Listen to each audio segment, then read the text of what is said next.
Bonsoir et bienvenue à tous dans cette nouvelle vidéo. Dans cette vidéo, nous allons voir le protocole de routage à état de lien OSPF. Ok. Bon, ici là, on parle de routage. Quand on parle de routage, router signifie tout simplement, par exemple, si je dis router un paquet, ça signifie tout simplement envoyer le paquet. Et ici, nous parlons maintenant de routage dans un réseau, c'est-à-dire lorsque j'envoie un paquet dans un réseau. Comment est-ce que les routeurs font pour envoyer ce paquet à destination? Puisque le réseau est composé des routeurs, des PC et d'autres équipements. Ok. Bon, déjà, il faut comprendre que chaque routeur a ce qu'on appelle une table de routage.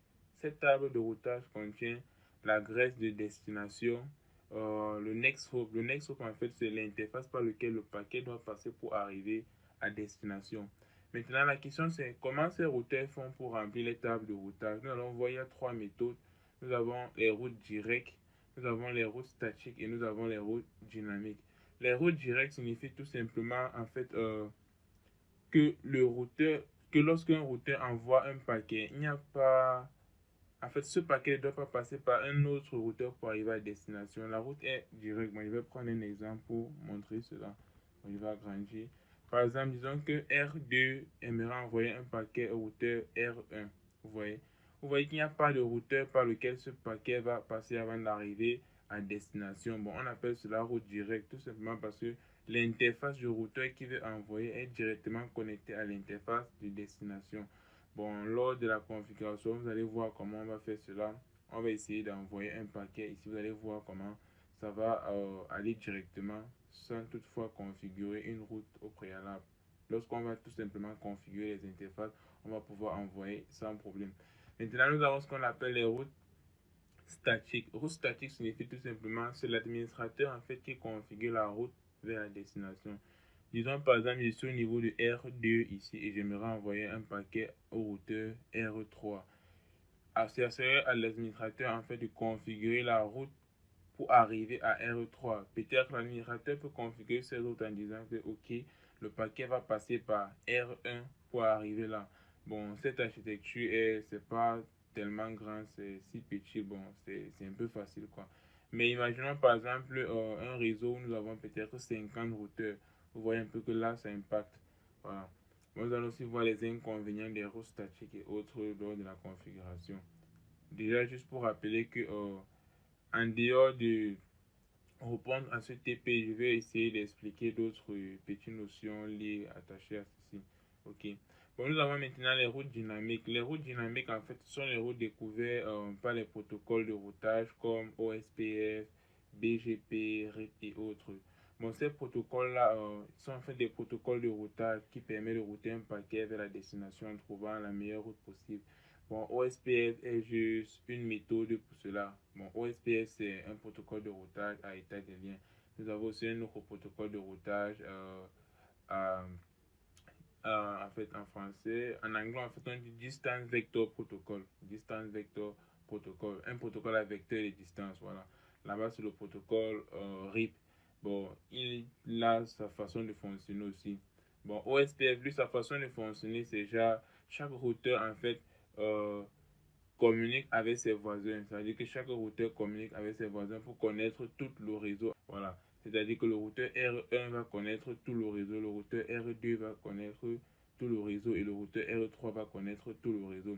De telle sorte que ça serait en fait comme si un routeur a un graphe de tout le réseau. Vous voyez, chaque routeur a un graphe de tout le réseau.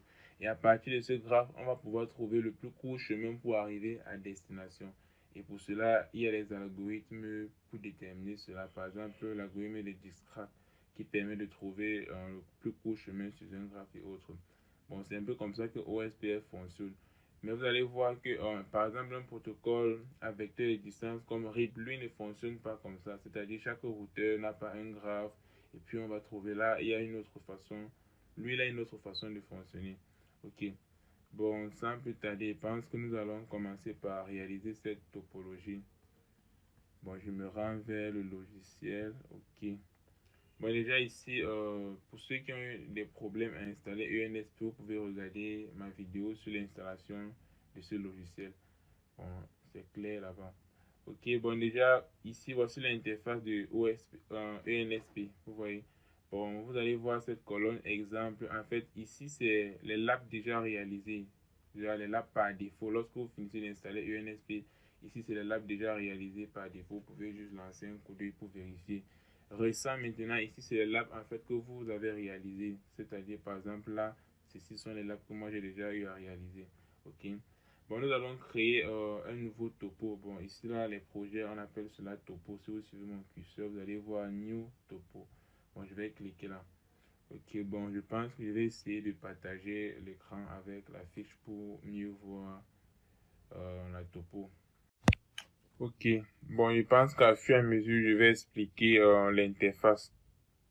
Bon, déjà pour commencer, bon, ici, comme je dis, c'est pour suivre juste mon curseur. Ici, comme je dis, c'est pour créer un nouveau topo, déjà un nouveau projet. Ici, là, c'est pour créer New Paper Project. Bon, ici, là, cette partie est réservée pour l'enseignant. Bon, c'est cette partie que l'enseignant va utiliser pour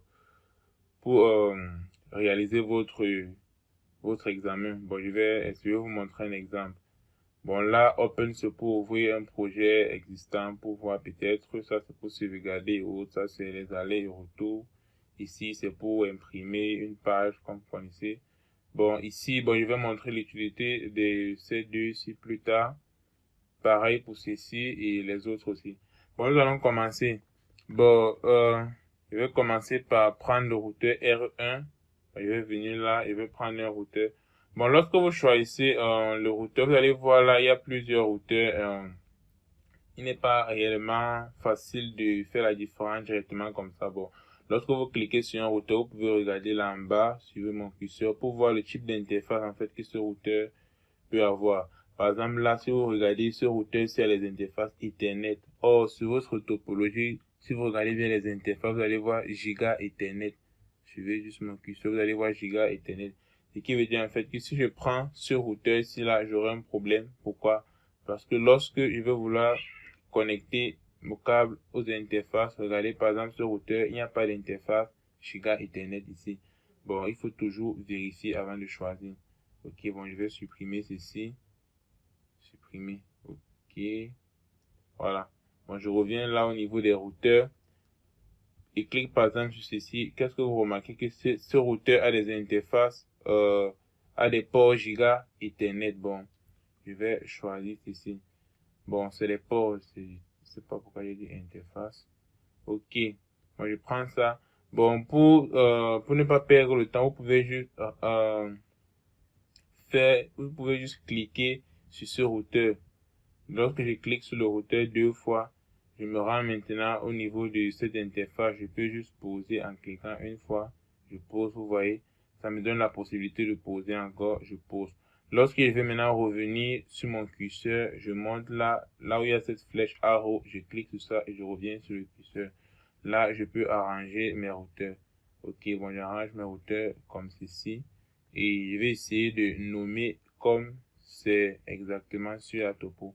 Vous pouvez classer par exemple ces deux routeurs du bas. Si vous voulez les aligner de manière horizontale, vous cliquez, vous sélectionnez, puis vous faites un clic droit sur un des routeurs.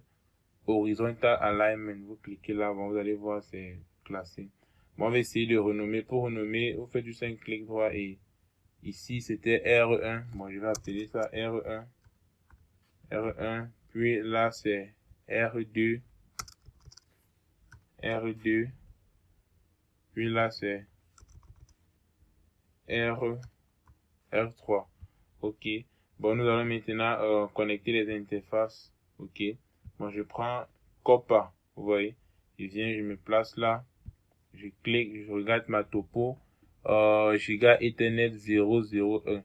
Ok. Bon, Giga Ethernet, en fait, c'est le type d'interface. Maintenant, 001 ou 000, bien 00. En fait, ici, c'est les types de... C'est les numéros de port, en fait. C'est-à-dire, les routeurs ont différents ports. Ok. Bon, déjà, j'ai même eu à faire une erreur. Puisque qu'est-ce qu'on remarque, le routeur, en fait, que j'ai choisi, il n'y a que deux interfaces Giga Ethernet, qui est Giga Ethernet 00 et Giga Ethernet 001. Bon, le truc, c'est qu'en fait, ça ne dérange pas. Pourquoi? Puisque ces différentes interfaces-là, en fait, ils ont juste différentes caractéristiques. C'est-à-dire, 1 giga Ethernet peut faire passer en fait une donnée à une vitesse de 1000 mégabits par seconde. Or, Ethernet peut simplement faire passer à une vitesse de 100 mégabits par seconde. Vous voyez, c'est là que si un paquet qui a besoin d'une vitesse par exemple de 500 mégabits par seconde pour passer, essaye de passer cette interface, il y aura un problème puisque si c'est Ethernet qui accepte seulement 100 mégabits par seconde, il y aura perte de données et tout. Vous voyez. Bon, pour nos différents exercices, ça n'impacte pas puisque déjà, il n'y a pas de données que nous allons transmettre. Nous allons juste essayer de tester la connectivité et tout. Mais sinon, bon, je vais supprimer. C'est mieux nous respectons exactement la fiche, ok? Bon, je vais supprimer, delete, ok. Je reviens au niveau des routeurs. Je vérifie par exemple ce routeur ici là. Bon, Giga Ethernet. Ok, bon, il peut décider de prendre soit ceci, soit ceci. Ok, bon, nous allons prendre ceci. Ok. Bon, lorsque vous prenez, vous venez, vous mettez là, vous mettez là. Ok, on vient, arrow, on quitte. On peut décider de connecter d'abord avant de renommer, il n'y aura pas de problème. Vous voyez ça, nous avons les différentes interfaces. Bon, là, nous avons toujours un problème. Giga Ethernet 00010002. Bon, vous voyez que si vous regardez bien sur la topo, il y a 003 ici là que nous n'avons pas. Mais déjà, il faut comprendre que ça ne dérange pas comme j'ai expliqué. Ça ne dérange pas. Bon, nous pouvons décider toujours de laisser ceci ou bien nous pouvons décider de suivre exactement.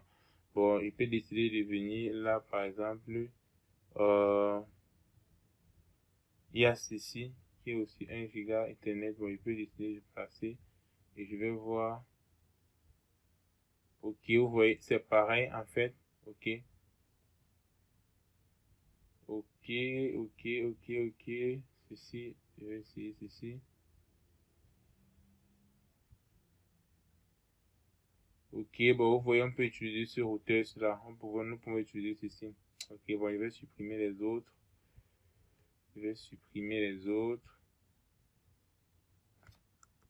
Ok. Et bon, j'en profite de la situation pour expliquer quelque chose. Bon, généralement, vous pouvez avoir une topologie un peu réalisée comme ceci. Et lorsque vous cherchez l'équipement qui correspond exactement, vous ne trouvez pas. C'est-à-dire, vous pouvez décider de chercher un routeur qui a une interface peut-être Giga Ethernet 003, vous ne trouvez pas et vous ne continuez plus à travailler. Non. En fait, il y a certaines. Rappelez-vous que lorsque vous installez ceci, ça vient avec les équipements par défaut. Bon, ces équipements que vous voyez là, c'est par défaut. Et on peut toujours décider d'installer d'autres équipements. Bon, vous pouvez avoir un lab où l'équipement, en fait, de ce lab, c'est un équipement qu'on a installé. Vous voyez, c'est un équipement qu'on a ajouté après l'installation de ENSP. Or, vous, après l'installation de ENSP, vous n'avez pas ajouté d'équipement. Voilà pourquoi vous avez juste des équipements par défaut. Voilà pourquoi parfois ça ne correspond pas toujours. Mais comme je viens d'expliquer pour les interfaces, ça ne dérange pas puisque nous sommes juste en train de faire des tests. Bon, c'est un peu ça. Ok. Ok, bon, c'est déjà nommé comme nous voulons. Ok. Bon, je viens là, je vais prendre Copa. Je clique, je commence, Giga Ethernet 001. Moi, je suis juste la topo, en fait, sur la fiche de télé. Giga Ethernet 001. Ok. Moi, je prends. Puis, Giga Ethernet 003. Et ici, Giga Ethernet 003. Ok, c'est bon. Bon, je viens, je clique sur arrow. Ok. Et j'en profite pour arranger ceci. Ok, vous allez voir le nom de l'interface. Vous pouvez décaler pour que ça soit plus clair. Vous pouvez décaler juste comme ça. Ok. Bon, chez d'autres personnes, peut-être ceci n'apparaît pas. Mais si vous voulez voir ceci, vous suivez mon curseur, vous cliquez juste là. Vous voyez ceci. Bon, pour ceux que ça n'apparaît pas, vous pouvez juste cliquer là, ça va apparaître si ça n'apparaît pas chez vous. Ok. Bon, après ceci, nous allons écrire tout ceci. Ok. Bon. Je vais venir là au niveau des textes. Ok, le texte, je mets là. Point 1, bon, je vais expliquer. Ok. Point 1, là-bas, c'est l'adresse de l'interface. Ok, bon, je vais expliquer quelque chose. Ici, c'est met 11. Ici, je mets 11.0. 11.3.0/24 pour le masque. Ok. Bon, ici, en fait, vous voyez, c'est point 1. Point 1 signifie tout simplement, en fait, que c'est 11.0.3.1 maintenant, vous voyez. Juste comme nous connaissons il y a que la partie réseau, comme nous connaissons il y a que c'est un /24, bon, forcément, on connaît que la partie réseau, c'est 11.0.3. Voilà pourquoi ça ne vaut plus la peine d'écrire tout, en fait. Mais lors de la configuration, nous devons préciser, lors de la configuration, nous n'allons pas mettre point 1, mais nous allons écrire plutôt 11.0.3.1. Et pour ici, là, vous allez voir aussi, c'est point 2. Bon, c'est pareil. Point 2, vous voyez. Ça veut dire en fait que l'adresse de cette interface-là, c'est 11.0.3.2. Ok, je pense que c'est clair. Moi, je vais faire pareil pour les autres. Ici, en fait, c'est pareil. 11.0.1.0. Si vous remarquez bien, vous allez voir qu'ici, c'est un autre réseau, en fait. Si vous regardez bien l'adresse réseau, vous allez voir, c'est pas pareil que ceci. Ok. Bon, c'est /24, toujours le masque. Ok. Bon, là, je vais venir, je vais faire pareil. D'après la topo, c'est aussi point 1 à ce niveau. Et là, c'est point 1. Ok. Si vous remarquez aussi au niveau du texte, vous allez voir, c'est en vert chez moi. Je pense que chez vous, par défaut, si vous venez d'installer, c'est jaune. Bon, je vais vous montrer comment on change tout ceci. Ok, bon, au niveau maintenant, pour le loopback, bon, on va faire pareil. Et je vais expliquer c'est quoi l'adresse loopback. Loopback 0, ok. Bon, j'appuie Enter, puis j'écris. Vous pouvez toujours essayer d'écrire sur la même ligne, ça ne dérange pas. Point 0.1.1/24. Bon, je vais faire un copier pour coller après. Ok, bon. C'est bon là, je viens, je prends un texte, je fais pareil, le loopback de ceci. Bon là, je vais changer l'adresse. Ici, c'est 10.2.2. Ok. Bon, on va faire pareil pour ici.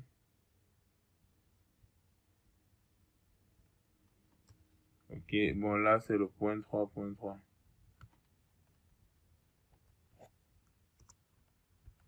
Point 3. Ok. Bon déjà c'est quoi l'adresse loopback? L'adresse loopback en fait c'est une adresse qui permet de tester les services réseau sur un équipement. C'est-à-dire l'adresse loopback va nous permettre en fait de tester certaines fonctionnalités du routeur. Par exemple, lorsqu'un routeur qui fonctionne normalement est censé recevoir par exemple les paquets des autres routeurs. Oh, voilà, l'adresse loopback va en fait nous permettre de tester ces fonctionnalités. C'est-à-dire qu'à travers l'adresse loopback, on peut décider d'envoyer un paquet à nous-mêmes pour voir si on peut recevoir. C'est-à-dire que si j'envoie un paquet à l'adresse là, je suis en fait en train d'envoyer ce paquet à moi-même. Je sais pas si vous comprenez un peu. Bon, c'est un peu ça le rôle de l'adresse loopback pour tester les services réseau d'un équipement sans toutefois avoir besoin d'un autre équipement externe. Je sais pas si vous comprenez. Par exemple, là, je suis à R2, s'il va envoyer à R1, je vais envoyer, vous voyez. S'il reçoit, je vais conclure que, ok, bon, il peut recevoir les paquets. Vous voyez que j'ai eu besoin d'un autre équipement pour tester s'il peut recevoir. Oh, avec l'adresse loopback, je peux directement envoyer un paquet à cette adresse que vous voyez, c'est directement, il reçoit. Bon, c'est en fait ça, l'adresse loopback. Ok, bon. Je vais dessiner ce cercle. Prochaine chose, on va venir là à Drawing Palette. Ok. Drawing Palette. Solid. Ok. Bon, nous allons laisser ceci. Ça, c'est pour les bordures. Ça, c'est pour la taille des bordures. Nous allons laisser ceci. Bon, au niveau des fill color, nous allons enlever fill color. Nous allons mettre no fill. Parce que si nous mettons fill color, lorsque nous allons dessiner le cercle, l'intérieur du cercle serait colorié. Or, nous ne voulons pas que ça soit colorié. Maintenant, la couleur, nous allons prendre le noir, puisque si nous laissons le bleu, ok. Le noir, ok, je vais maintenant cliquer là, ceci. Et lorsque je clique, je ne ferme pas cette fenêtre. Bon, vous pouvez juste décaler et vous dessiner le cercle. Bon, je pense que je vais juste dessiner un truc genre comme ça. Vous pouvez décider d'augmenter l'épaisseur, bon, ça ne dérange pas. Bon, après avoir dessiné le cercle, je pense que nous allons cliquer là pour les traits, en fait, maintenant que vous voyez là. Ok, c'est un peu comme ça. Dessiner les traits là. Ok, bon, je peux maintenant fermer cette fenêtre. Ouais. Bon, je peux déplacer le cercle pour mieux arranger. Je pense que là, c'est bon. Ok, bon, j'ai oublié quelque chose. Area. Area, en fait, c'est une zone où nous avons un ensemble de routeurs qui utilisent le protocole OSPF pour router les paquets. Vous voyez, on peut avoir un très grand réseau où on segmente ce réseau en petits sous-réseaux et chaque sous-réseau, c'est un area. Bon, par exemple, area 0, area 1 et autres. Bon, c'est pour faciliter la tâche à l'administrateur pour la supervision du réseau. Bon, je reviens à Drawing Palette. Oh, ça c'est revenu. Ok. Bon, je clique là. Puis je dessine mon trait. Comme c'est dessiné. Cool. Ok, bon, nous avons terminé avec la topologie. Ok. Prochaine étape maintenant, c'est d'allumer en fait chaque équipement. Bon, déjà, pour ce niveau, je rappelle que si vous avez une machine qui n'est pas assez puissante, il est préférable de lancer chaque équipement à part. C'est-à-dire que vous lancez un à un. Bon, je peux décider que je lance d'abord le routeur 1. Je me place au niveau du routeur 1. Je fais un clic droit et je fais Start. Vous voyez, vous attendez, ça finit de démarrer complètement avant de lancer le prochain. Je dis ceci pour ceux qui n'ont pas de machines performantes, puisque si votre machine n'est pas performante et votre machine est un peu lente, lorsque vous allez démarrer les 3 routeurs en même temps, ça vous allez peut-être attendre même 1 heure de temps pour que ça lance. Et si vous êtes peut-être en salle d'examen, ça serait très gênant. Ok. Bon, moi j'ai une machine assez puissante. Bon, voilà pourquoi je peux décider de sélectionner et lancer les 3 routeurs en même temps. Vous voyez. Ok. Bon, ça va pas perdre le temps en fait. Lorsque vos routeurs sont lancés, si vous regardez au niveau des interfaces, ces points rouges ici-là vont changer en points verts. Vous voyez. Tant que ces points rouges ne sont pas encore verts, ça signifie tout simplement que ça n'a pas encore lancé. Ok, suivez maintenant mon curseur. Vous allez voir ici, là, nous avons Open All Command Line Interface. Ok, ici maintenant c'est pour ouvrir le terminal, ok, de chaque côté, puisque c'est ici en fait que nous allons écrire toutes ces configurations là. Ok. Bon, si vous ouvrez par exemple le terminal lorsque les routeurs ne sont pas encore allumés, vous allez voir les JS là qui défilent, les JS qui défilent. Ces JS là signifient tout simplement que c'est encore en cours, c'est-à-dire c'est encore en cours de démarrage. Ok, je pense que c'est clair. Et si vous remarquez quelque chose, vous allez voir ici là l'interface de mon terminal est transparent. Ok, je pense que chez vous par défaut c'est noir. Bon, pour faire ceci c'est très simple. Bon, je vais fermer. Suivez mon curseur, vous venez au niveau de Setting. Ok, au niveau de Setting, vous allez voir Command Line Interface, CLI. Ok, par défaut, chez vous, vous allez voir c'est coché à opaque. Bon, vous décochez, vous venez cocher plutôt Custom. Au niveau de Custom, maintenant, ça vous permet ça vous permet de changer l'opacité. Ok, bon, par exemple, là, je peux décaler ceci là comme ça. Si je varie ceci, vous voyez comment ça change. Ok, ainsi de suite. Bon, je décide de laisser ça là. Par exemple, si je viens à fond maintenant, je peux changer la couleur en fait, vous voyez. Par exemple, si j'ai envie de changer la couleur, peut-être pour le terminal, je pense que c'est ici en bas. Maintenant, la couleur de ce texte, c'est la rappelez-vous, le texte commence à sortir en vert. Bon, c'est tout simplement parce que j'ai mis le vert. Bon, à vous de mettre la couleur que vous voulez. Je pense que là, je vais pas perdre le temps. Ok. Bon, nous allons directement passer aux configurations. Ok. Bon, pour les configurations, bon, on peut suivre la fiche de TD déjà. Ok. Bon, pour les configurations, première chose à faire, en fait, c'est de configurer l'adresse IP de chaque interface. Ceci, c'est la première chose. C'est-à-dire, même si la question ne vous demande pas de configurer les adresses IP de chaque interface, c'est la première chose à faire d'abord pour que ces routeurs puissent communiquer ensemble, en fait. Je sais pas si vous comprenez. Ok. Bon, déjà, au niveau du terminal, il y a en fait deux vues. Lorsqu'on lance un équipement, nous avons deux vues. Nous avons la vue utilisateur et nous avons la vue système. Ok. Bon, toutes les commandes de configuration est tapées au niveau de la vue utilisateur. Bon, si vous voulez faire la différence entre la vue utilisateur et la vue système, c'est très simple. La vue système est représentée par ces crochets ici là, vous voyez, en plus petit que, plus grand que, à l'intérieur, c'est écrit à l'intérieur, en fait, c'est où nous allons donner le nom de l'équipement pour ne pas s'embrouiller. Vous voyez, ici, là, nous sommes à la vue système. OK. Bon, pour quitter de la vue système, pour arriver à la vue utilisateur, nous allons taper la commande system view. System view. Bon, déjà, je rappelle que ici, en fait, c'est très simple. Ce qui est très intéressant avec ce logiciel, c'est que vous n'êtes pas complètement obligé de retenir l'orthographe de la commande et tout. Si vous avez juste l'idée, vous commencez le début, vous mettez juste un point d'interrogation comme ça et ça complète, ça vous montre en fait les différentes options. Bon, au niveau du système view, il n'y a pas deux commandes en fait qui commencent avec 6. Voilà pourquoi la seule option qu'on vous présente c'est système view. OK. Voilà pourquoi si j'écris juste le raccourci 6, je valide directement, ça fonctionne, ça m'amène à la vue utilisateur. Vous voyez tout simplement parce qu'il n'y a pas deux options pour système view. OK. Bon, c'est la commande à taper, mais si vous mettez 6 comme raccourci, ça passe toujours. Puisqu'à l'examen, il n'y a pas le temps pour tout écrire. Ou bien vous pouvez mettre 6, vous appuyez sur tabulation et ça va compléter la commande, vous validez, ça passe toujours. OK. Bon, déjà, ici, au niveau de la vue utilisateur, pour revenir à la vue système, il y a la commande kit, vous appuyez juste, vous tapez sur la commande kit et ça revient ici. OK. Bon, il y a aussi un nouveau raccourci, soit vous mettez tout simplement Q, ça fait la même chose en fait. Vous voyez ici, je reviens sur F6, 6, j'appuie tab, vous voyez comment ça complète et je suis ici. Bon, au niveau de la vue utilisateur, c'est là représenté par des crochets comme ça, OK. Bon, il faut toujours remarquer, puisque lorsque vous serez en train de travailler, par exemple, vous êtes sur un routeur, par exemple, on finit de travailler au routeur 1.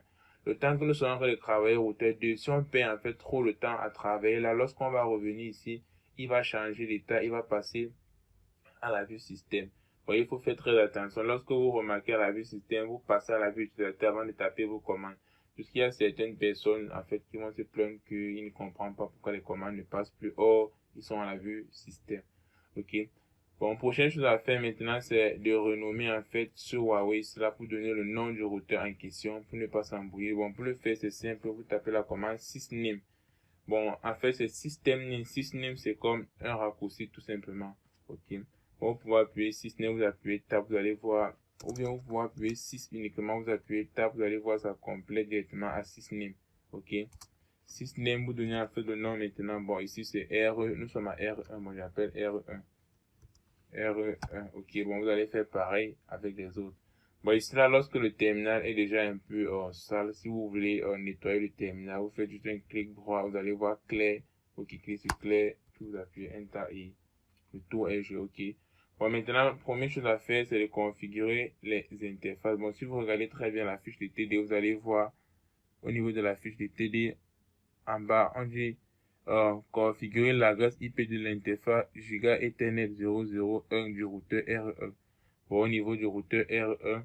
Et le but aussi de mettre le terminal transparent, c'est tout simplement parce qu'on aimerait voir notre topologie que d'ouvrir plusieurs fenêtres et autres. Bon, le routeur R1, c'est cette interface-ci, suivez mon curseur.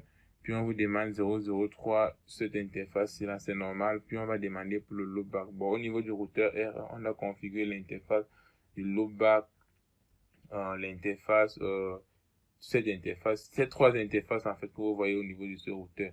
OK. Et si vous remarquez quelque chose, en fait, ce routeur R1 a deux interfaces physiques qui sont ces câbles-là et une interface logique. Bon, le loopback, en fait, c'est une interface logique. Bon, vous allez voir cela. OK.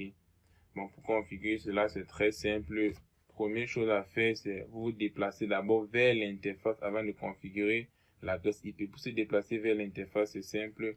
Vous tapez juste la commande interface. Bon, vous pouvez taper in, vous appuyez tab, ça complète. Mais déjà, ce sont des raccourcis. Bon, avec le temps, vous ne serez plus obligé de taper tout ceci. Interface, vous vous dirigez maintenant vers l'interface Giga Ethernet. Bon, je peux taper G et ça complète Gigabit Ethernet directement. Maintenant, je mets le numéro de port. Le numéro de port, par exemple, commençons avec 0/0/1. OK, vous allez voir, là, je suis déjà au niveau de l'interface. Je dois maintenant configurer l'adresse IP de l'interface. Pour configurer l'adresse IP de l'interface, c'est très simple. Vous tapez juste la commande IP adresse ou bien vous tapez IP add, c'est un raccourci, vous voyez. IP add, là maintenant vous mettez l'adresse IP de l'interface. Bon, rappelez-vous que pour Giga Ethernet 001, l'adresse IP serait, comme j'ai dit, vous prenez l'adresse du réseau et vous complétez avec le point 1 en question. Bon, nous aurons ici là 11.0.1.1. Vous voyez, ok. Bon, après avoir mis maintenant l'adresse de l'interface, nous allons maintenant mettre le masque en fait du réseau. C'était un /24. Bon, soit vous mettez le masque en question, c'est-à-dire 255.255.255.0, comme c'est un /24.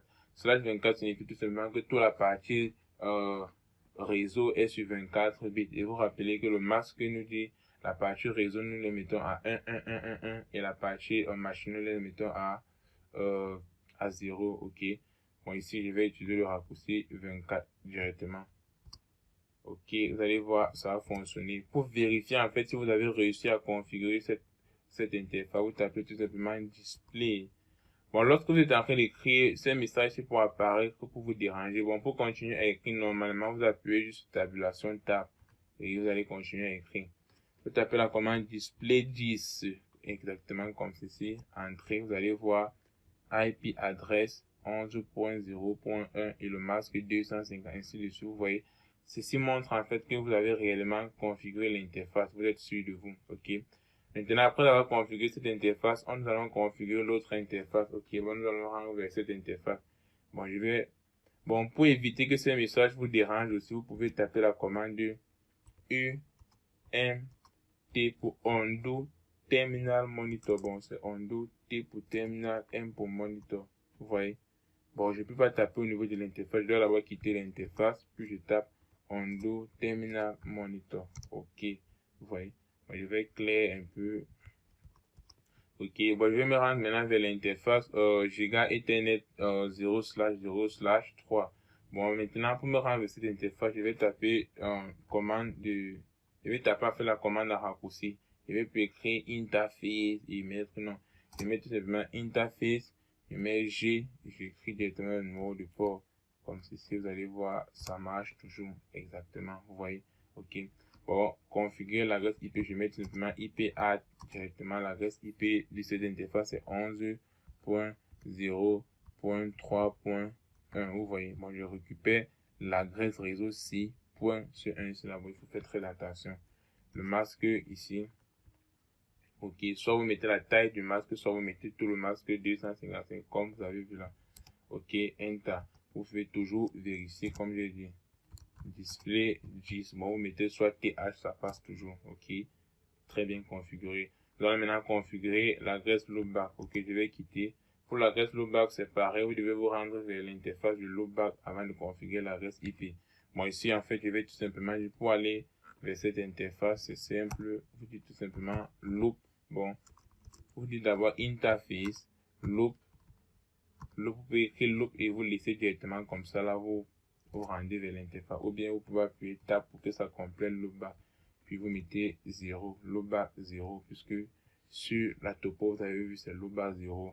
Vous appuyez entrée, vous êtes vers l'interface et vous configurez l'adresse IP de la même façon. IP, vous regardez bien votre topo. L'adresse IP, c'est 10.0.1.1. Ok, voilà. On vous appuyez tab lorsque les messages là vous dérangent. Ok, le masque c'est /24. Ok, moi je pense que c'est super. Nous pouvons toujours faire display 10. Ok, et c'est configuré. Cool. Bon, je vais nettoyer le terminal. Là, je vais quitter. Ok. Bon, maintenant, nous allons taper une commande qui va nous permettre de vérifier si les interfaces sont allumées et si nous avons réellement configuré les adresses IP. Cette commande, en fait, c'est display. Bon, je vais abréger, en fait, mais je parle en même temps. Display interface. Bon, display IP interface brief. Ok. Bon, si vous voulez voir l'orthographe, à chaque fois que vous écrivez, vous appuyez sur tab, ça va compléter, vous allez voir l'orthographe. Ok. Bon, voici en fait cette commande-là. Si vous regardez maintenant, par exemple, suivez juste mon curseur au niveau de, regardons tout simplement les interfaces que nous avons configurées. Au niveau de Gigabit Ethernet 001, qu'est-ce que vous remarquez? Voici l'adresse IP que nous avons configurée. Au niveau de physical, vous allez voir c'est hop Physical up signifie tout simplement que l'interface est allumée en vert comme vous voyez là. Si c'est en rouge, ça serait down. Maintenant, protocole up signifie tout simplement que nous avons configuré l'adresse IP. C'est-à-dire que si nous ne configurons pas l'adresse IP, physical serait à up, mais le protocole serait à down. Vous voyez. Bon, vous vérifiez pour toutes les interfaces. Voici les autres interfaces ici. Giga Ethernet 003. Voici l'adresse loopback. Bon, vous vérifiez pour toutes les interfaces. Puisque lorsque l'enseignant va corriger votre travail, c'est en fait ces commandes-ci qui sont en train de taper pour vérifier. Je pense que là, c'est clair. Bon, nous allons configurer pour le routeur R2, puis nous allons faire pareil pour R3. Bon, là, je vais plus trop parler, je vais un peu aller rapidement. Je vais un peu aller très vite. Ok, bon. Là, c'est pareil, nous sommes au routeur R2. Et au routeur R2, nous avons tout simplement deux interfaces à configurer. Le Giga Ethernet 001 et le loopback, c'est tout. Vous voyez. Bon, vous voyez que lorsque vous avez la question en face de vous, c'est la première chose à faire, même si la question ne demande pas cela. Bon, 6, vue utilisateur, 6 name, ou bien vous mettez seulement 6, vous donnez le nom directement, ça passe toujours, tout simplement parce qu'il n'y a pas deux options. R2, ça passe, ok. Prochaine chose, nous dirigeons vers l'interface Internet Giga 0/0/1, ok. Puis nous allons configurer l'adresse IP, qu'est-ce que je fais? IP at, l'adresse ici maintenant, c'est quoi? Vous faites pareil, vous récupérez l'adresse du réseau ou vous ajoutez le point. Bon, ici là, sur la topo, j'ai fait une erreur, c'est pas point 1 ici, c'est point 2. Pas point 1, c'est point 2, voilà. Puisque si on met point 1, en fait, là, ça n'a plus trop de sens, tout simplement pourquoi? Nous sommes en train de dire que l'adresse de cette interface est pareil que ceci. Vous voyez, c'est un problème. Ok. Bon. Le terminal. Ok. IP add, ici là, l'adresse réseau c'est 11.0.1. Bon, je vais mettre au point 2. Ok. Le masque 24. Vous pouvez toujours faire un display 10 pour vérifier. Vous voyez, voilà. Nous allons maintenant configurer le loopback kit. Bon, il faut configurer le loopback, il fait seulement ici là, int. Il peut directement mettre le loop seulement comme ça, 0 et ça passe. Vous voyez. Il met int, il met IP add, il met l'adresse du loopback qui est, bon, il n'y a plus de tab, ok, l'adresse de loopback qui est 10.0.2.2, ok, le masque qui est 1/24, cool, vous pouvez tout faire display 10 pour vérifier, tout est très bien, ok. Bon, nous allons terminer avec le routeur R2, c'était tout simplement les interfaces à configurer. Au niveau du routeur R3, je vais faire pareil. Bon, au niveau du routeur R2, vous pouvez tout taper la commande.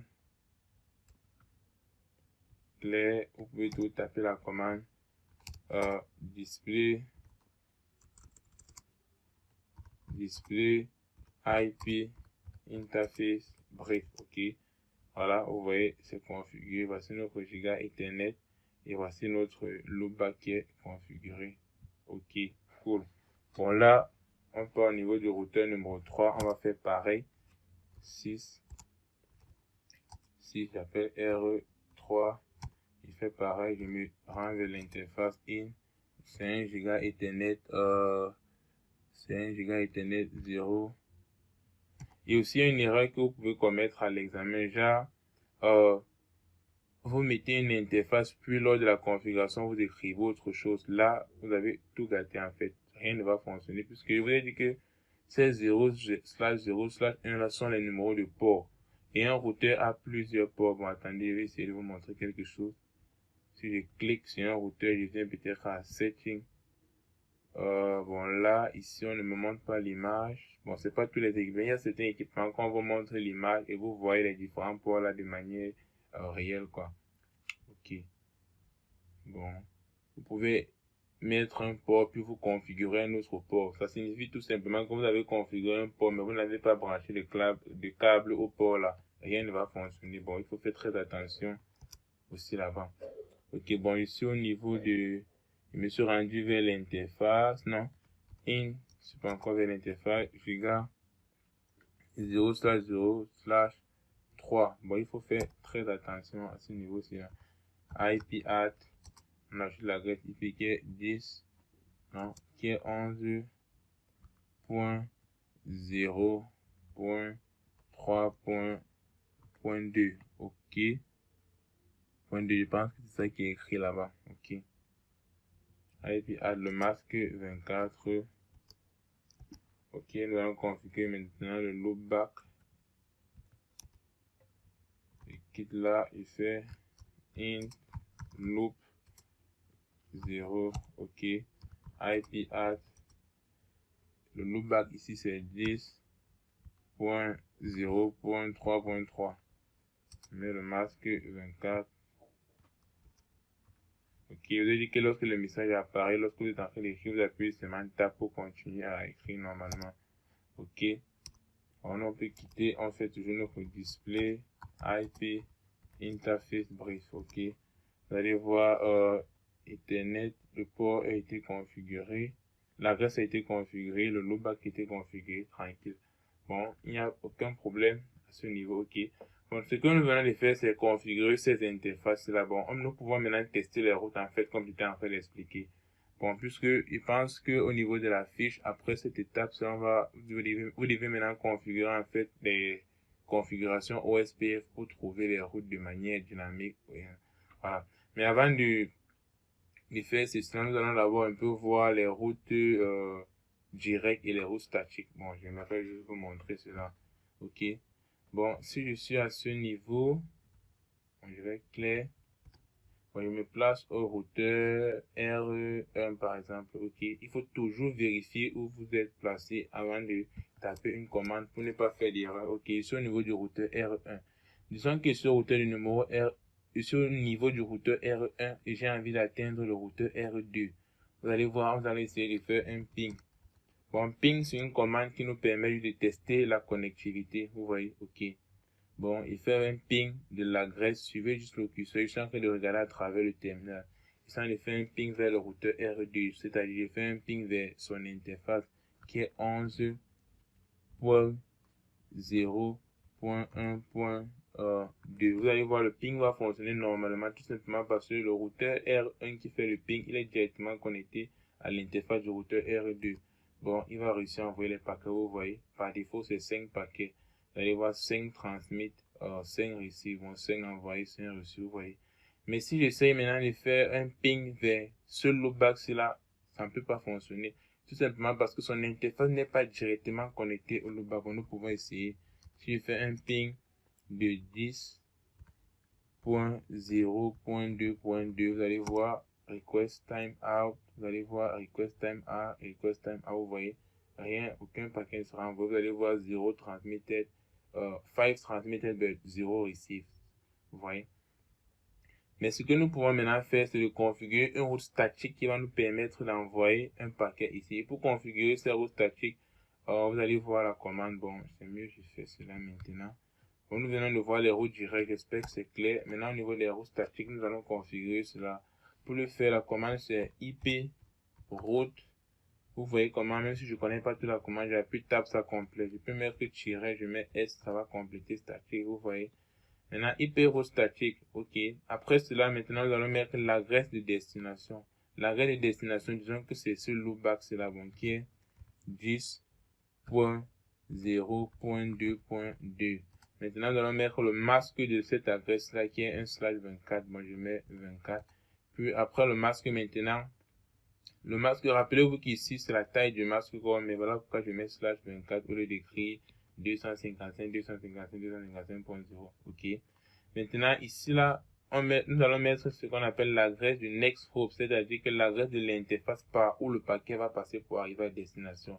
Et ce paquet va tout simplement passer, suivez mon curseur, il va tout simplement passer par ce port, c'est la Giga Ethernet 001, c'est-à-dire il va passer par l'interface 11.0.1.2. Ici, c'est par là qu'il va passer pour arriver là, OK. Je vais mettre 11.0.1.2, OK. Bon, c'est en fait comme ça qu'on configure les routes statiques. Je vais appuyer Enter, vous voyez. Je vais essayer de destination address mask configure static route, voilà. Maintenant, je peux essayer de faire maintenant un ping. Vous allez voir comment ça va fonctionner. Nous allons encore essayer de faire ce ping là. Si je fais un ping vers le loopback 10.0.2.2, Vous voyez, il réussit à envoyer le paquet normalement, tout simplement parce que nous venons de configurer la route statique. Mais l'inconvénient des routes statiques maintenant, c'est, nous avons un premier inconvénient, c'est déjà, les routes statiques ne s'adaptent pas au changement du réseau. C'est-à-dire, lorsque j'ai configuré la route statique de ce routeur à ce routeur, si nous insérons un routeur, par exemple, ici au milieu, cette route statique ne peut plus fonctionner. Vous voyez? Voilà. Et par exemple aussi, je viens de configurer la route statique de ce routeur au loopback là. Si je me place maintenant au niveau de loopback pour ping, pour tester la connectivité au routeur R1, ça ne fonctionne plus. Vous voyez, avec les routes statiques, nous sommes obligés de configurer aller et configurer retour. On va c'est un autre inconvénient. Un autre inconvénient aussi, c'est si par exemple nous avons un réseau de grande taille, par exemple qui a 100 routeurs, nous allons passer toute la journée à configurer les routes statiques. Bon, cela est très pénible. Bon, voici un peu les inconvénients des routes statiques. Voilà pourquoi nous allons faire appel à une méthode dynamique, c'est-à-dire un protocole qui permet en fait de trouver les routes de manière automatique sans toutefois que l'administrateur configure. Ok. Bon, voilà pourquoi nous parlons de OSPF ici. Bon, nous allons travailler avec OSPF. Bon, avant de travailler avec OSPF, je vais d'abord annuler cette route que je venais de configurer là maintenant, cette route statique. Puisque OSPF n'a pas besoin des routes statiques, lui il va le faire directement. Bon, pour annuler cela, vous utilisez juste la commande undo. Bon, avant ça, j'aimerais vous montrer quelque chose. Pour naviguer à travers vos commandes que vous avez l'habitude de taper, vous naviguez tout simplement avec les directions. Vous voyez, je navigue, ok. Bon, pour annuler ces routes statiques, je dois tout simplement retaper la commande exact et devant cette commande, j'ai écrit undo comme ceci. Vous voyez. En fait, lorsque vous tapez une commande ici, pour annuler la commande, en fait, vous mettez juste undo devant la commande de taper. Voilà. Vous devez nous confirmer yes, ok, c'est bon. Si on faisons encore un ping de cette adresse, ça ne passe plus. Vous voyez, nous venons d'annuler la route en question. Ok. Bon, je pense que nous allons maintenant répondre, puisque nous passons à OSPF, nous allons commencer à répondre la deuxième partie de la fiche. Ok, bon, je vais lire. En prenant pour ID du routeur la valeur 10.0.1.1. Bon, ici, là, les idées de routeur, c'est tout simplement c'est un peu comme un identifiant pour identifier chaque routeur dans le réseau. Bon, voilà pourquoi on configure ceci. Mais il est aussi possible de configurer OSPF sans préciser l'idée du routeur. Si on ne précise pas l'idée du routeur, en fait, par défaut, il va prendre l'adresse de l'interface comme idée du routeur. L'adresse de la plus grande interface, en fait. Voilà. Bon, nous allons voir cela. Bon, c'est aussi vrai que, bon, pour ce tutoriel, je vais directement prendre les valeurs du routeur. L'idée du routeur comme donnée. Voilà. Bon, peut-être pour un autre tutoriel, je vais refaire un autre où je ne prends pas l'idée des routeurs. Là où je ne précise pas l'idée des routeurs. Comme ça, vous allez voir comment ça choisit l'adresse IP de la plus grande interface. Pour le numéro de processus OSPF, la valeur 1 configure OSPF dans le routeur R1. Bon, si je continue à lire, pour le routeur R1, toujours dans le processus OSPF numéro 1, et en prenant pour la area, ok, la area, la valeur 0, bon, le area, la valeur 0, ajouter les réseaux, ceci, bon, si vous remarquez bien, ça c'est le réseau du loopback, ça c'est l'autre réseau voisin, et voici un autre réseau, et c'est bon, on doit ajouter tous ces trois réseaux, là. Puisque rappelez-vous que, moi je vais laisser un support en commentaire, si vous ne connaissez pas très bien comment les échanges de paquets se fait avec OSPF et tout.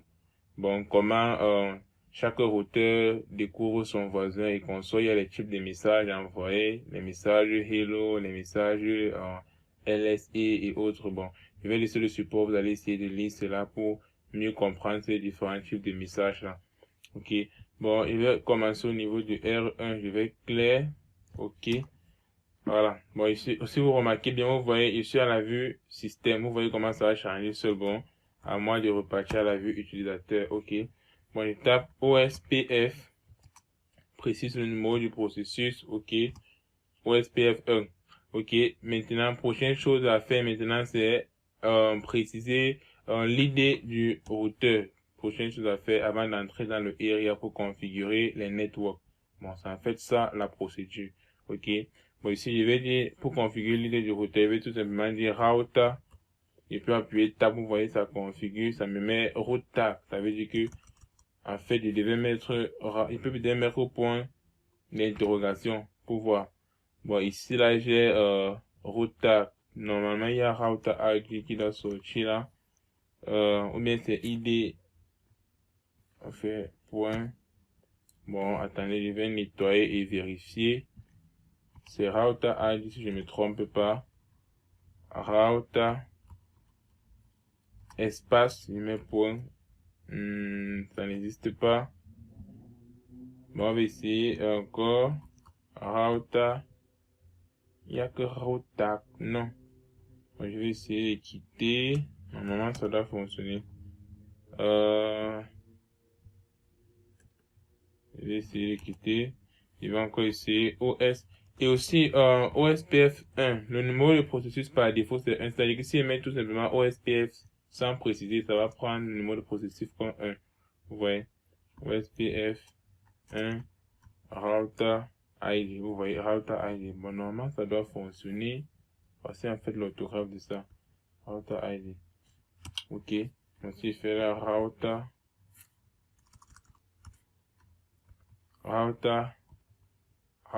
ID. Bon, je sais pas pourquoi ça dérange. Bon, je prends 10.0.1.1 exactement comme c'est sur la feuille. Bon, il y a une erreur là, je sais pas trop pourquoi. Je sais pas trop pourquoi cette erreur. Bon, on va juste taper alors directement. Bon, on commence. OSPF 1 router ID 10.0.1.1. Ok, on valide. C'est ça passe. Vous pouvez faire un display 10 pour vérifier le router ID. Vous allez voir, c'est configuré. Ok. Bon, prochaine chose, nous allons nous déplacer maintenant vers le area. Bon, c'était area 0. Bon, vous mettez comme ceci, area 0. Vous êtes au niveau du area, puis nous configurons le network. Bon, pour configurer le network, vous allez taper la commande network, comme ceci. Vous mettez l'adresse du network. Bon, c'est donné sur la fiche. Je vais écrire 10.0.1.0. Vous voyez? Voilà. Maintenant, au niveau du masque, le masque en fait comme ici, c'est pas comme pour les adresses IP que nous étions en train de configurer. Là, qu'est-ce qui s'est passé? Il y a un network devant. Network, ok.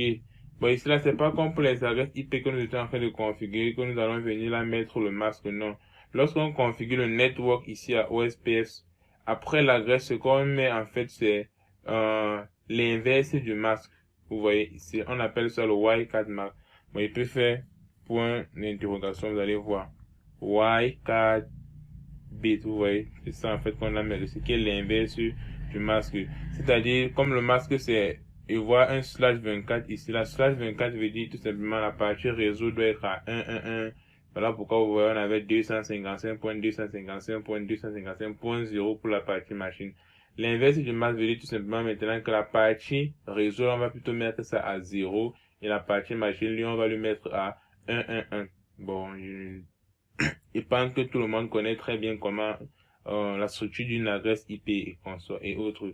Vous voyez, 255 veut dire tout simplement que les 8 bits là sont à 111 et bon, tout le monde connaît. Bon là, il veut venir mettre maintenant plutôt 0.0.0.255 pour dire que ok, la partie réseau, j'ai mis tout à 000 et la partie machine, j'ai maintenant mis tout à 1111, les 8 bits à 111. Lorsqu'on convertit en décimal, on a ceci. Vous voyez, bon, c'est ça qu'on appelle le Y4 mask. Ok. Je valide, vous voyez, tout passe normalement. Vous pouvez faire un display 10 pour vérifier si ça a été configuré. Vous voyez, tout s'est très bien passé. Bon, nous allons configurer pour les deux autres réseaux. Bon, je vais nettoyer. Ok, bon, network. Ok, l'adresse c'est 11.0.1.0. Ok, 0.0.0.255. Je valide, ok. Je fais pareil pour l'autre. Network 11.0.3.1. 0.0, je vais appuyer Tab si ça vient comme ça.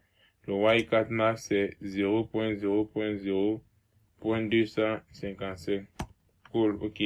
Si je fais un display 10, vous allez voir network ici au niveau de area 0, j'ai configuré tous les networks, tout s'est très bien passé.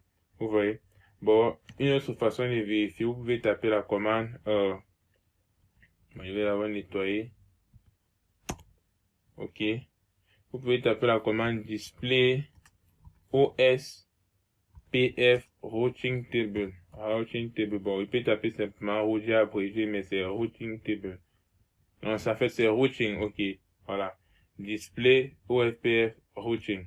Ok. Moi aussi je complète, mais vous allez voir comment ça a mis routing. Vous voyez. Je valide. À ce niveau, qu'est-ce que vous remarquez? Ok, déjà, si vous regardez très bien là, vous allez voir destination, vous voyez. Bon, destination, en fait, ici, là, qu'est-ce que vous remarquez? Comme je disais, ça, c'est la table de routage d'un routeur, vous voyez. Ici, là, j'ai la destination, le loopback, j'ai la destination vers ce réseau qui part vers le routeur 2 et l'autre qui part vers le routeur RE3. Cost maintenant, ici, là, comme je disais, la métrique, avec OSPF, c'est le coût, c'est-à-dire qu'il regarde le coût des interfaces, il y a la bande passante qui regarde les autres pour trouver la meilleure route pour arriver à destination. Par exemple, là, ce chemin est tellement simple. Disons par exemple que je suis mon curseur au niveau de RE2, j'avais une route ici qui vient au niveau de RE3. Vous voyez. Par défaut, le coût de chaque interface, c'est 1, 1, 1. Voilà pourquoi si vous êtes à RE1 et vous voulez envoyer à RE3, il va directement choisir cette route-ci là. Si vous suivez bien mon curseur, il va prendre directement cette route-ci, tout simplement parce que le coût c'est 1. Il ne peut pas venir prendre cette route-ci parce que s'il prend cette route-ci pour arriver à RE3, il va devoir passer par là, puis passer par là. Le coût va faire 2. Vous voyez, voilà pourquoi il va pas choisir cette route-ci. Bon, là, nous avons une route de cost, vous allez voir, c'est 1, 1, le coût, et ainsi de suite. Le next route maintenant signifie tout simplement par où il va passer pour arriver à destination. Ok, voilà. ADV router, c'est là maintenant, c'est l'idée du routeur. Bon, actuellement maintenant, l'idée du routeur, c'est l'idée du routeur R1, vous voyez. Tout simplement parce que nous n'avons pas encore configuré les autres routeurs, vous voyez. Ok. Bon, je pense que là, ok. Bon, nous allons aussi taper une autre commande. Display OSPF Pierre. Bon, cette commande ici là, c'est pour nous donner la liste des voisins. Ok, bon, je vais mettre display OSPF Pierre brief. Voilà, pour que ça donne le résultat plus détaillé. Voilà. Vous voyez là maintenant, cette table ici là, il n'y a rien qui s'affiche tout simplement parce que nous n'avons pas encore configuré les autres routeurs. Bon, il n'a pas encore détecté ses voisins. Ok. Bon, nous allons venir au niveau de R2, nous allons configurer R2. Ok, 6. Première chose, c'est OSPF 1 router ID. Bon, le router ID, si on suit la fiche, c'est 10.0.2.2. Ok. Bon, là, maintenant, nous allons configurer le network. Bon, avant le network, nous allons aller vers le area. Area, c'est la même chose. Area 0. Ok. Network. Bon, l'adresse ici, c'est, nous allons configurer, nous avons tout simplement le loopback et ce réseau, c'est bon, nous avons juste 2 networks à configurer. Bon, je vais commencer avec, je suis la fiche de TD 10.0.3.0, le Y4 max qui serait 0.0.0.255. Vous voyez, tout simplement parce que c'est un /24. Ok, je fais pareil avec l'autre network 11.0.3.0. Bon, je pense qu'il n'a pas fait d'erreur. Network 11.0. Je pense que j'ai fait l'erreur. Oui, bon, j'ai fait l'erreur. J'étais en train de configurer pour le routeur 3. Oh, je suis au routeur 2. 11.0.1.0. Voilà pourquoi il faut faire très attention avec cette chose-ci. Même au niveau de l'autre, j'ai fait une erreur. Bon, je vais reconfigurer l'autre là en fait. Bon, ici la network 11.0.0.0.255. Ok, si je fais un display 10. Bon, vous voyez comment la communication est déjà établie. Ils sont déjà en train de s'envoyer les messages Hello et console pour se connecter. Si je fais un display, vous allez voir Network, j'ai bien configuré pour le réseau. Bon, attendez, j'éclaire. Si je fais un display 10, vous voyez bien, j'ai configuré Network pour ce réseau-ci là en fait. Mais au niveau du loopback, j'ai configuré plutôt le loopback du routeur R3. Bon, je vais corriger cela. Comme j'ai dit, pour annuler une commande, il suffit de taper undo et taper la même commande. Bon, undo, il fait, bon, je vais pas trop écrire, je vais d'abord juste rentrer. La commande c'était, bon, voici la commande que j'ai tapée. Je vais d'abord faire un undo pour enlever ceci.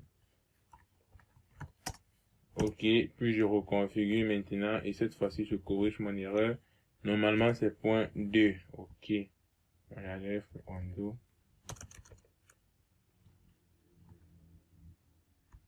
Bon, généralement ces messages se dérangent vraiment. Ok. Je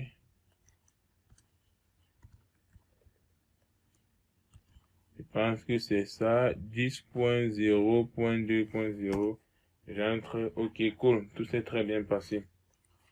Bon, je peux faire un display 10 pour vérifier. Il faut toujours vérifier. Ok. Vous voyez. Maintenant, si j'essaye d'afficher la liste de ses voisins maintenant, je fais un display OSPF Pierre. Voilà. Bon, Pierre brief pour ne pas avoir trop de détails. Vous voyez, ceci nous donne trop de détails. Bon, j'ai pas trop envie d'avoir trop de détails. Display OSPF Pierre brief. Voilà, ok. Vous voyez, en ce moment, il détecte un seul voisin, puisque nous venons de configurer, en fait, il détecte un seul voisin qui est en R1, oui, justement, tout simplement parce qu'il a un seul voisin d'abord pour commencer. Nous sommes à R2, son seul voisin c'est R1. Vous voyez, si vous regardez au niveau du Neighbor ID, vous allez remarquer cela que son Neighbor ID, en fait, c'est l'adresse de l'interface de son voisin, vous voyez, R1, qui est 11.0.1.1. Vous voyez cette interface. Ok. Bon, je pense que, ok, nous allons venir au niveau de R3, nous allons faire pareil. 6, OSPF1, router ID. Le router ID là, c'est 10.0.3.3. Ok, on se dirige vers Area 0. Ok, network, bon ici c'est très simple, network 10.0.3.0, Y4 mask qui est 0.0.0.255. Ok, je valide, je fais pareil, network 11.0.3.0. J'appuie tab, 0, ok. 255, non, le Y4 max c'est 0.0.0.255. Super, bon, nous avons terminé avec les configurations. Je peux décider d'afficher aussi la table de routage de celui-ci. Bon, d'abord, c'est la liste de ses voisins. Vous voyez, ça, c'est les messages qui s'envoient. Il se change déjà les messages. Hello, il remplit déjà les bases de données. LS database, links de database, il remplit déjà cela. Bon, il va envoyer le support, vous allez lire cette petite procédure. Hein. Bon, là, si je fais display OSPF Pierre, bref, vous voyez, là, il affiche aussi son voisin qui est R1. Si je reviens au niveau de R1, par exemple, je vais nettoyer. Je fais un display OSPF Pierre, bref. Vous voyez, c'est là qu'il a deux voisins en fait. Qu'est-ce que vous remarquez? Vous voyez, premier voisin, son premier voisin c'est le routeur R2, là notre voisin R3. Ok. Bon, nous allons maintenant essayer d'afficher la table de routage encore une deuxième fois. La table de routage. Et pour cette table de routage, nous voulons maintenant préciser. Nous voulons juste voir en fait les routes découvertes par OSPF. Bon, pour cela, je vais taper la commande display OSPF routing. Bon, j'ai fait une erreur sur la commande. OSPF, ok. Bon, ici là, qu'est-ce que vous remarquez? Voici les différentes routes qui sont affichées. Vous voyez, ce sont les routes découvertes par OSPF. Au niveau des LDV routers, c'est l'idée des routeurs. Par exemple, là, si je prends cette adresse-là qui est 10.0.0.1.1. Bon, ça, c'est l'adresse loopback par défaut qui n'a pas été configurée par moi. Il vient là, si je vois le 10.0.1.0, c'est l'adresse qui vient vers ce réseau-ci. Attends, je vérifie. Oui, l'adresse qui vient vers ce réseau-ci. Le cours, c'est 1. Son router ID, vous voyez. Non, ça, c'est le next hop, c'est-à-dire l'interface par où il va passer. Le router ID au R1, vous voyez, c'est là. Et il est au niveau du area 0, et ainsi de suite. Bon, vous pouvez tout taper. Il y a une autre commande pour taper, pour voir aussi toutes les routes découvertes par OSP. Vous pouvez tout taper la commande display IP route protocole, vous pouvez le protocole OSPF, vu que c'est le protocole que nous utilisons ici. Vous voyez, bon là au niveau de la destination, vous voyez, il a deux destinations. Voici une destination là et voici une autre destination là. Vous voyez, bon, c'est un peu ça, OSPF. Ici là maintenant c'est les préférences. Oui, les routes découvertes par OSPF, les préférences c'est 10. Vous allez voir les routes tactiques, les préférences c'est 68 si je ne me trompe pas et tout. Au niveau des cours, voici les cours. Vous voyez, ok, ça c'est le next route et ça c'est le nom de l'interface. Vous voyez, bon, tout s'est très bien passé. C'est un peu comme ça. Bon, là maintenant, nous pouvons maintenant faire nos différents tests. Bon, je quitte d'ici là. Faire nos différents tests signifie tout simplement, je suis maintenant libre de faire les pings n'importe comment ça va passer. Par exemple, sur le niveau de R1, je peux maintenant ping pour me rendre vers, et sur le niveau de R1, pour me rendre vers ce loopback là. On essaye encore, point 0.2.2, vous allez voir, ça passe tranquillement. Bon, vous voyez que OSPF s'est chargé en fait de trouver la route. Maintenant, il y a la commande traceroute. Traceroute, bon, traçade, parfois on l'appelle ça comme ça, traceroute, qui permet de connaître en fait la trace pour arriver à destination, c'est-à-dire que la route par laquelle mes paquets sont passés pour arriver à destination. Bon, je peux mettre traceroute, je mets 10.0.2.2, je remets ce loopback là.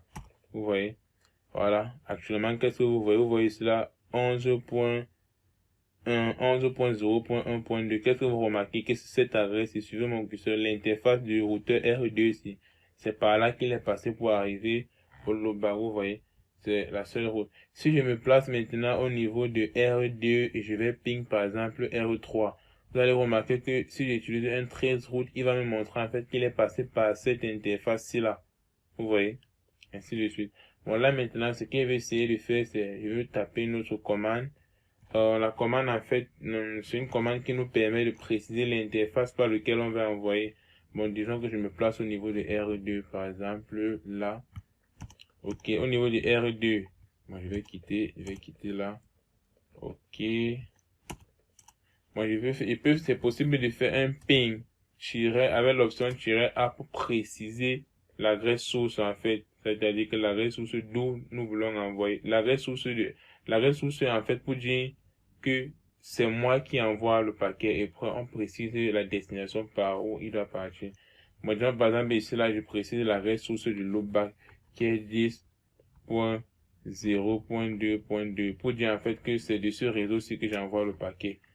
Destination, j'envoie peut-être à l'autre loopback qui est 10, le loopback qui est vers R1, si vous regardez bien, qui est 10.0.1.1. Vous allez voir, ça va passer tranquillement. Vous voyez que peu importe où nous soyons dans le réseau, en fait, nous pouvons faire un ping, ça va passer tranquillement. Vous voyez que c'est plus avantageux que de configurer les routes statiques. Ok, mais je peux faire un trace route aussi ici pour voir comment le paquet, les routes que le paquet a pris en fait. Trace route, ok. Vous voyez, il est passé par l'interface en fait 11.0.1.0, 11.0.1 .1. Vous voyez, il est passé par cette interface, c'est normal. Ok. Bon, je pense que nous pouvons encore vérifier quoi. Je pense que c'est tout. Bon, si nous venons maintenant sur la fiche de TD, la fiche de TD, qu'est-ce que la fiche dit au niveau de vérification? La fiche dit vérifier les informations sur les voisins. Ok, pour vérifier les informations sur les voisins du routeur R1, c'est très simple. On se place au niveau de R1. Et pour vérifier les voisins, comme j'ai dit, la commande c'est display OS PF Pierre. Bref, ok. Vous voyez exactement, vous voyez que tout marche normalement. On peut réellement voir les voisins de R1. La prochaine commande est vérifier la table de routage du routeur R1 tout en s'assurant que la convergence est complète. Exactement, pour vérifier la table de routage, comme j'ai dit, vous tapez la commande display OS PF routing. Ok, voici la table de routage. Et au niveau de la table de routage, comme j'ai dit, la table de routage contient toutes les routes vers une destination. Ok. Bon, ici au niveau de R1, si vous regardez très bien, pour arriver par exemple si nous voulons peut-être arriver au loopback 10.0.2.2, si vous regardez sur la table de routage de R1, vous voyez qu'il a cette destination-là. Voilà pourquoi quand on ping, le paquet arrive tranquillement, vous voyez. Et voici le next loop. Par exemple, si je veux arriver vers le routeur R2, qui est dans le réseau 11.0.1.0, vous voyez, c'est là. Vous voyez en fait qu'on a au niveau des destinations ici là. R1 peut arriver n'importe où là. Ce qui montre qu'on a réussi à avoir toutes les routes possibles. Et toutes ces routes-là, le coût c'est 111. J'ai dit 111 tout simplement parce que ce réseau n'est pas en fait complexe. Vous voyez, nous avons juste 3 routes. Nous n'avons pas assez de routes pour réellement tester d'autres choses. Bon, tout s'est très bien passé à ce niveau. Bon, soit vous tapez cette commande, soit vous tapez l'autre commande, comme j'ai dit, qui était display IP routing table. Bon, c'est routing table jusque je tape le raccourci protocole OSPF. Ok. À travers ici, vous pouvez voir les routes découvertes uniquement par OSPF. Ok. Bon. Prochaine chose à faire, la troisième, numéro 3. Je vais nettoyer d'abord. Numéro 3, on dit à partir du routeur R2. Bon, à partir, déplaçons-nous d'abord au routeur R2. Nous sommes là.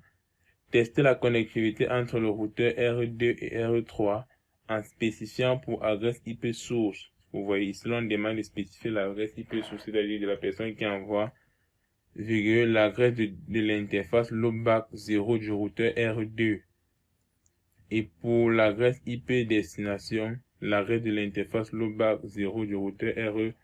Bon, nous allons partir doucement. À partir du routeur R2, tester la connectivité entre le routeur R2 et R3 en spécifiant pour adresse IP source l'adresse de l'interface loopback 0 du routeur R2. Ça c'est clair. Bon, on va tout simplement faire ping -A. En présent, on a bien dit pour adresse source l'adresse loopback du routeur R2. Voici son adresse qui est 10. Je pense que nous avons déjà essayé ça. .2.2. Vous voyez. Maintenant, l'adresse de destination de l'interface loopback du routeur R3, cette adresse-ci. Vous allez voir que ça va fonctionner normalement. Vous voyez, puisque d'après la table de routeur, nous avons vu que cette route-là existait. .0.3.3. Exactement. Vous voyez qu'en final, comme ça, vous êtes sûr à 100% que le TP est réussi. Mais c'est pas tout. Parce que nous arrivons maintenant à la partie la plus très importante, en fait, la partie la plus importante. C'est la sauvegarde. Sauvegarder maintenant ces configurations. C'est puisque lorsque vous finissez de composer, l'enseignant va passer récupérer tout simplement votre topo. Et si vous n'avez pas sauvegardé les configurations, tout votre travail, l'enseignant ne va pas pouvoir voir cela.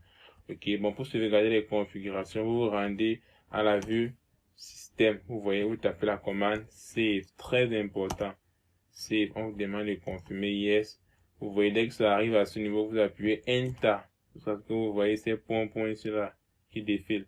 Voilà, vous essayez de lire le message save the configuration successfully avant de quitter. Il faut faire très attention puisque si vous ne sauvegardez pas, vous allez avoir 0.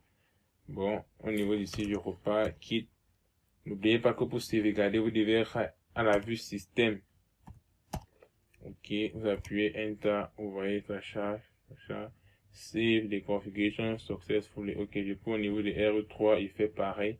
Puis que je me rappelle, l'année passée, il y a eu certaines personnes qui ont bien travaillé, mais qui n'ont pas sauvegardé leur travail. Bon, ils n'ont pas eu de notes.